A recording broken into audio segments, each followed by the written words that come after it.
everyone! This is my very first video of my channel series where I record myself cooking and baking through each recipe in a themed cookbook, whether it be from a video game or series. I had to start with Stardew Valley because it's currently one of my favorite video games and the cookbook came out recently. So for the first recipe, I'm going to make pink cake. Following the cookbook, we're starting with the watermelon strawberry jam that calls for seedless watermelon, granulated sugar, kosher salt, fresh strawberries, lemon zest and lemon juice, cornstarch, and water. Here I'm going to be chopping up this entire watermelon even though I only need 6 ounces so I can just snack on it later. I'm kicking off this series with pink cake from the kitchen of the Queen of Sauce in honor of the summer season arriving soon. And honestly, I've been super into making layered cakes lately. Also, I wanted to note that I washed all of my watermelon, strawberries, and lemons beforehand and off camera because we stay clean in this house. This was my first time making and let alone having watermelon jam, so I was looking forward to tasting this at the end. After cutting up the watermelon, I removed the holes from my strawberries. Please don't come at me for cutting off huge chunks. I've been telling myself I'm going to learn recipes on using these holes in the future, and when I do, I'll share them with y'all. It's funny, in the game, neither watermelon nor strawberry is used to make pink cake, but just the plain melon, which I guess you can count as watermelon. I weighed my watermelon and strawberries on my food scale and cubed and roughly diced them respectively.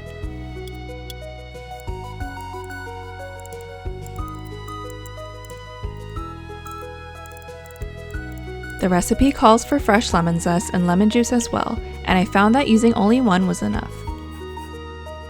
Also, don't attack me for how I use a microplane zester too. If there's a proper way on using it, I know this probably isn't it. You don't need to use all of the lemon juice in the recipe, but I wanted to save it in my fridge for cooking later on. A quick shout out to Concerned Ape, the creator of Stardew Valley and writer of its entire soundtrack. I went to the Festival of Seasons tour debut in Los Angeles, and it motivated me to finally start the series, especially when I found out that the creator himself encouraged other creatives to use his music on Stardew Valley related content. The book says to blend the watermelon, granulated sugar, and salt in a blender, but I didn't have one, so I opted for using my immersion blender instead. I've never used one before, and I got this one when I moved into my new apartment with my fiance, so I was super excited to use it, which was surprisingly easy.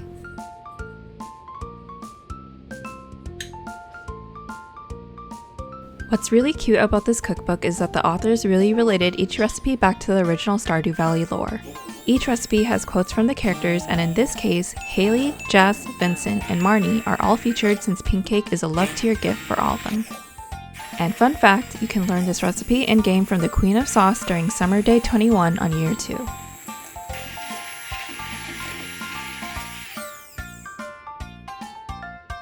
I also actually didn't get a seedless watermelon, so I had to strain out the seeds after blending.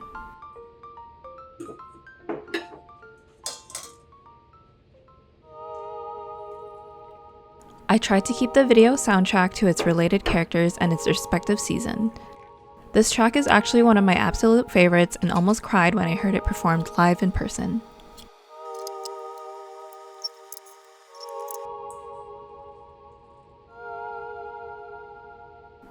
I poured the blended watermelon mixture into my medium saucepan that was on medium heat and warmed it up a bit before adding the strawberries and lemon zest.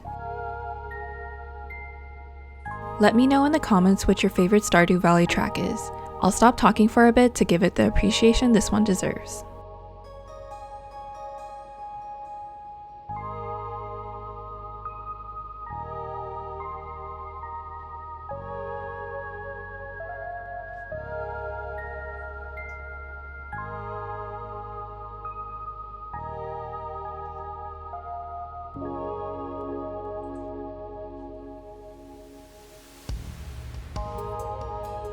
While I let the jam simmer, I whisked the cornstarch and water together. This helps thicken the mixture to its right consistency, which should be like a thick fruit pie filling according to the recipe.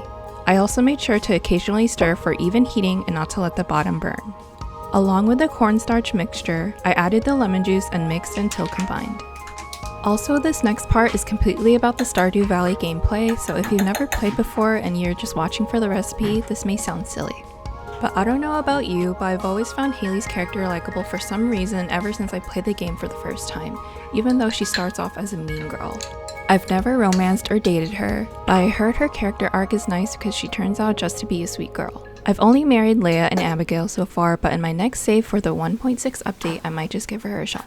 I'm also in the Stardew Valley group on Facebook, and I read a comment about how someone gets so emotionally invested in the game and can't get themselves to get a divorce and dub their children, and I completely understand that.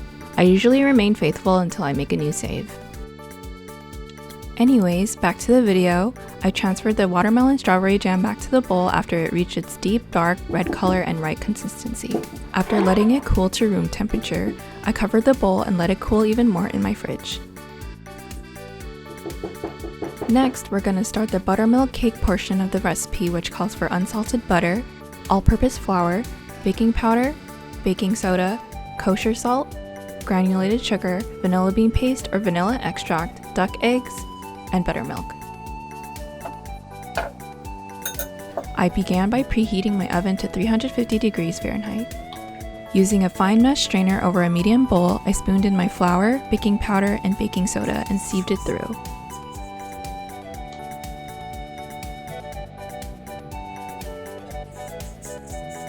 I was happy that the recipe said to spoon it in, as it's actually a baker's tip to measure out your flour by spooning it into a measuring cup. If you scoop flour with a measuring cup directly from the flour container, the flour can become too compact and make your baked goods too dense.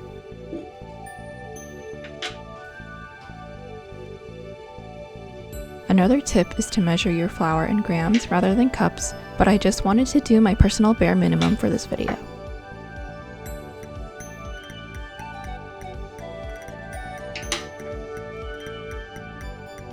After sieving those in, I added in the salt and mixed all the dry ingredients together until combined.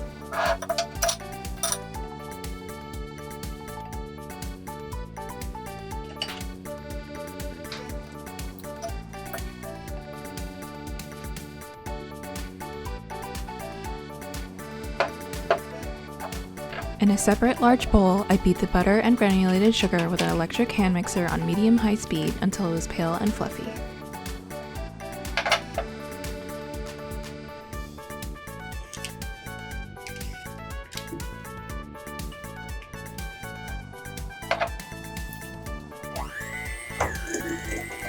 It's a pretty shocking experience looking back at how much sugar and butter goes into these sweets.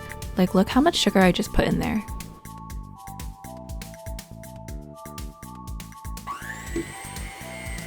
For my cake, I used real vanilla beans rather than vanilla extract. I only used a paste from one whole vanilla bean. I also used pasture-raised chicken eggs instead of the duck eggs since I didn't have those readily available. Also mentioned by Marnie in the cookbook, duck eggs give a richer, fluffier cake when used. This is due to the duck eggs having a larger yolk than chicken eggs. Spoiler alert, the cake turns out just as delicious regardless.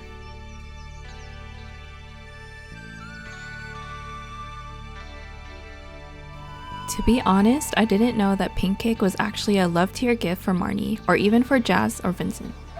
I've always associated pink cake for Haley, which is why I only chose Haley's character song for this video soundtrack. Also, I did accidentally drop that egg, but I kept it in the final edit because I thought it was funny.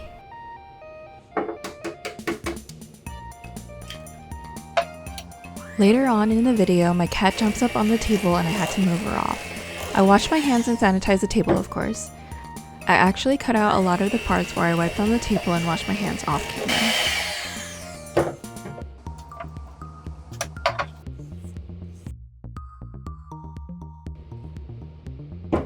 Here, I added a third of my flour mixture and mixed until just combined. I then added half the buttermilk and mixed until just combined again. I repeated these steps until all the dry ingredients and measured buttermilk were used. You want to alternate between dry and wet ingredients like this to make sure everything has a chance to combine evenly. You also want to be careful not to overmix cake batter as that leads to dense and tough cake.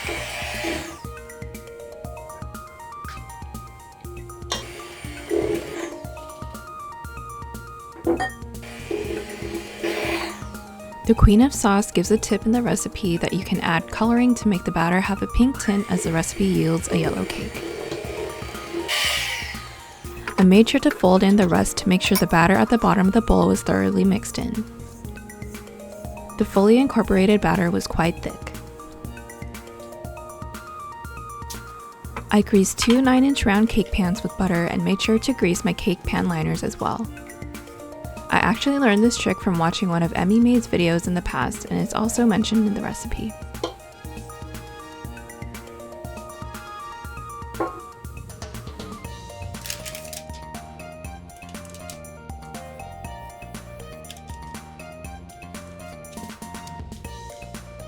I divided the batter evenly as best as I could between the 2 pans, then placed them into the oven until they were golden brown at the top.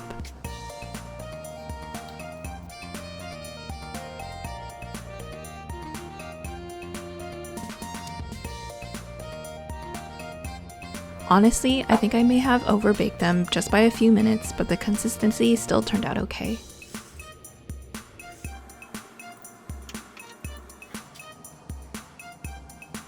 I made the mistake of not adding enough red coloring to make the cake end up pink. As you can see, the cake was still yellow after being fully baked. After cooling the cakes to room temperature, I wrapped them up and placed them into the fridge to make them cool enough to be stacked and frosted easily.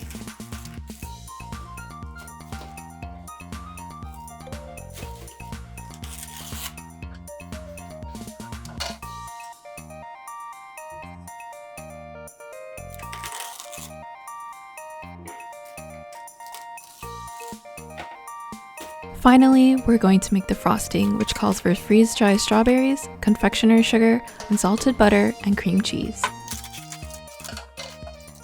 The book says to grind up the freeze-dried strawberries in a spice grinder, but I didn't have one. But I did have the knowledge from past experiences that I could use a plastic zipper bag and a meat tenderizer or rolling pin to crush these up. There were a lot of first experiences in this recipe, including eating or using freeze-dried strawberries. I made sure to set some aside for the topping decor later. I did try one of the strawberries and the flavor just wasn't for me, but it did taste great in the frosting.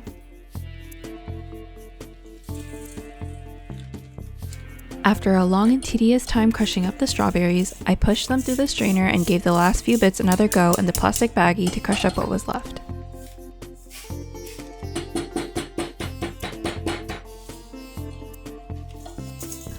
I then added the powdered sugar to the bowl and whisked together to combine thoroughly.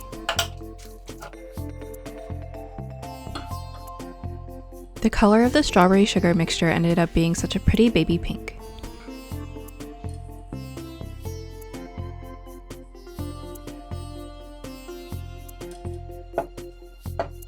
In another bowl, I beat together the butter and cream cheese until it was light and fluffy.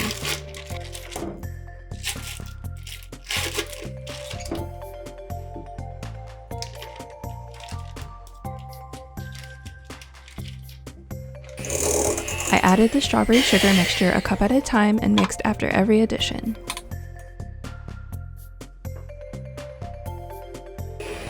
I continued to do so until everything was incorporated together and until the frosting was smooth and slightly fluffy.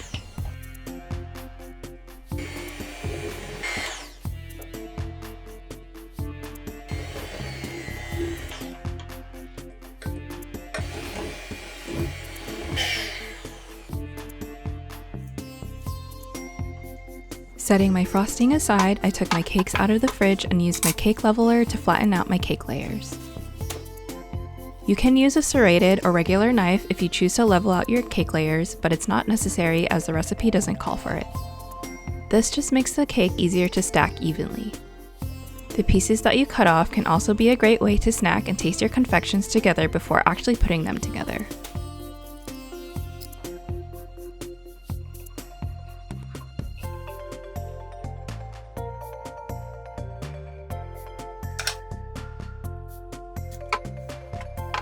For the frosting section of the recipe, you can just use plastic zip bags again if you don't have any piping bags. Using a piping bag, I put a dollop of frosting on my cake board before placing my first layer so the cake doesn't move around while frosting.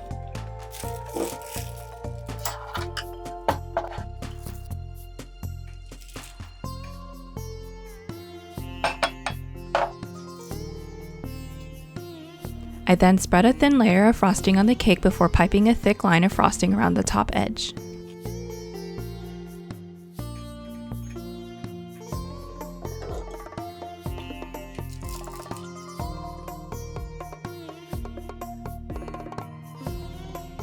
Here, I filled the inside of the frosting ring with the cooled watermelon strawberry jam and spread it even and making sure it stayed within the frosting border. I put the second cake layer with the cut side down onto the jam. What I did next that wasn't part of the recipe was add plain simple syrup to the cake. I forgot to add this to the cake layers while it was still warm and fresh out of the oven, but essentially its purpose is to add more moisture and flavor to your cake. It's made of equal parts of sugar and water, so it doesn't change the actual flavoring of your cake, but enhances it. I then began to add a crumb coat, which is a process that I'm still new to, and which is why I chose this recipe in the first place since I wanted to get better at it. A crumb coat is what it sounds like, and is a thin layer of frosting around the entire cake that locks in any loose crumbs before actually frosting the final layer to be clean and smooth.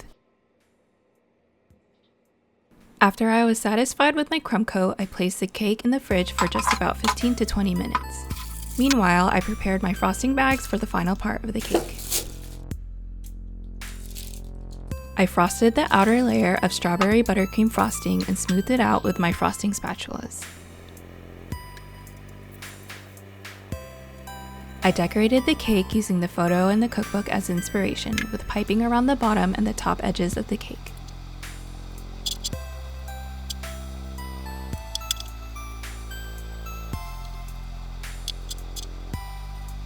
The toppings in the cookbook were a pretty flower petal in the middle and the freeze-dried strawberries that surrounded it.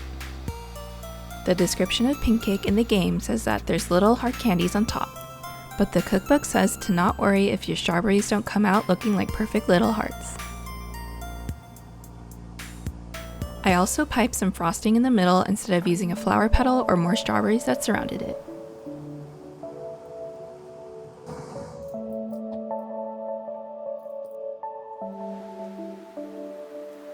One of my favorite things that came out of this cookbook release was the community that came with it. In the previously mentioned Facebook group, a lot of people have been posting their own creations of different recipes from the Stardew Valley cookbook. It's quite amazing to see how passionate people are about the game and its community, which is also one of the main reasons why I also wanted to do this series. So if you're here supporting from that Facebook group, thank you. I appreciate all your support.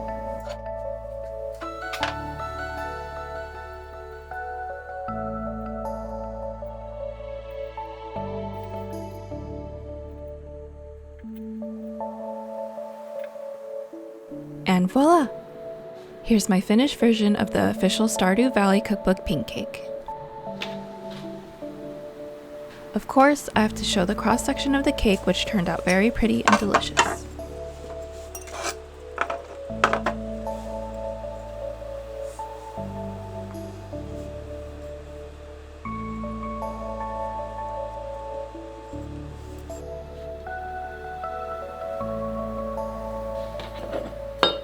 If you made it here to the end of this video, I want to thank you for watching my very first recipe. I can't wait for the next one. Don't forget to give this video a like and my channel a subscribe if you enjoyed this, and leave a comment with a summer recipe or another in general that you want to see next.